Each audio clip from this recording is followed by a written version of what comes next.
Nakabalik na hairatag sa tagsa nga panimalay ang kadang-an nga mga pamilya hagiwan kataliwan nga mag-evacuate darahan Bagyo Tino. Dirahin press release nga ginpagawasan LGU Giwan alas 10 kagabi Nobyembre 3 sobre 2,000 ka pamilya o 9,083 ka tawo ang gindaraha 535 nga na-identify nga evacuation centers kaupo dinin mga pribado nga balay, hotel nga mga BLGU facilities.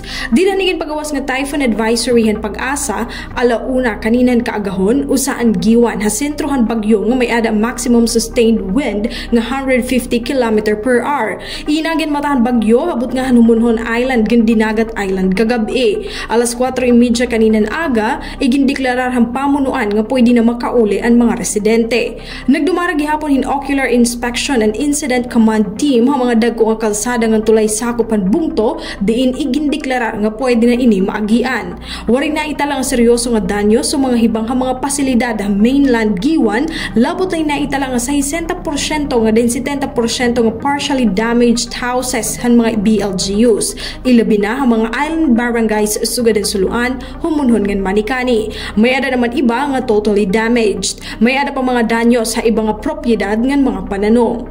Nagpadara naman ang LGU hin RDNA teams nga duha Manikani, Victory ngan Tubabo Island siya nga adlaw para mag-assess han danyos ngan magdarahin food packs nga kinahanglan hiton mga residente.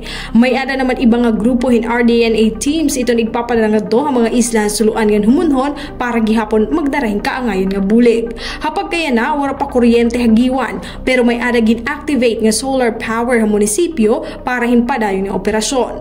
Wari naman nahi-report nga nawawara o casualty kataliwan ng bagyo. Samtang ang St. John the Baptist Parish naman ha barangay Kasuguran ha Humunhon may ada gihapon gutay nga danyos kaupod ang kumbento. Tigang nga syudad at Borogan, Heidi Upada, Eastern Samar News Service.